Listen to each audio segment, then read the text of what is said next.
হে ফ্ৰেণ্ডছ, পল্লৱী লাইফষ্টাইললৈ আপোনালোকক পুনৰবাৰ মষ্ট ৱেলকাম।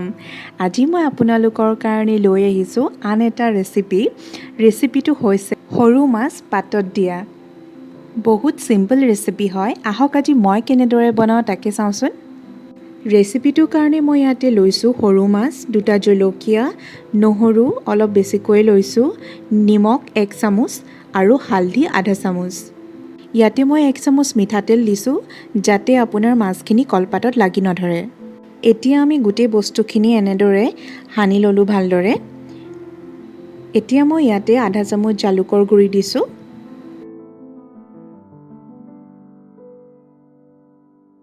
ইয়াতে মই কেইখিলামান নৰসিংহ পাত দি দিছোঁ, তেতিয়া আপোনাৰ স্মেলটো বহুত ধুনীয়া আহে। এনেদৰে গোটেইখিনি আমি মিক্স কৰি ল'ম। এতিয়া মই কলপাতখন এনেদৰে জুইত অলপ সেকি লৈছোঁ যাতে গোটেই বস্তুখিনি বান্ধিবৰ কাৰণে মোৰ সুবিধা হয়। আপোনালোকে কলপাতৰ ঠাইত হালধি পাতো ল'ব পাৰে, তেতিয়াও বহুত ভাল লাগে, এটা ধুনীয়া স্মেল আহে। এতিয়া মই দেখুওৱাৰ দৰে কলপাতত গোটেই বস্তুখিনি এনেদৰে ভালদৰে মেৰিয়াই ল'ব। এনেদৰে ভালদৰে বান্ধি ল'লে মানে বস্তুখিনি আপোনালোকৰ বাহিৰলৈ ওলাই নাহে।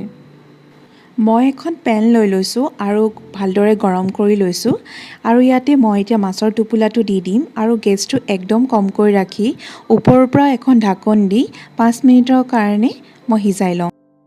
এনেদৰে মই 2টা ছাইডে লুটিয়াই জুই কমকৈ ৰাখি আধা ঘণ্টাৰ কাৰণে গোটেই বস্তুখিনি মই ভালদৰে সিজাই ল'লোঁ।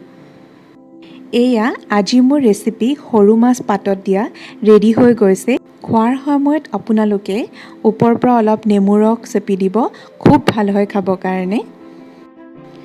এয়াই আছিল মোৰ আজিৰ ৰেচিপি। বহুত চিম্পল হয়, বহুত সহজতে বনাব পাৰি। যদিহে আজি মোৰ ৰেচিপিটো চাই ভাল লাগিলে আপোনালোকৰ লাইক, ছাবস্ক্ৰাইব আৰু কমেণ্ট কৰিবলৈ নাপাহৰিব।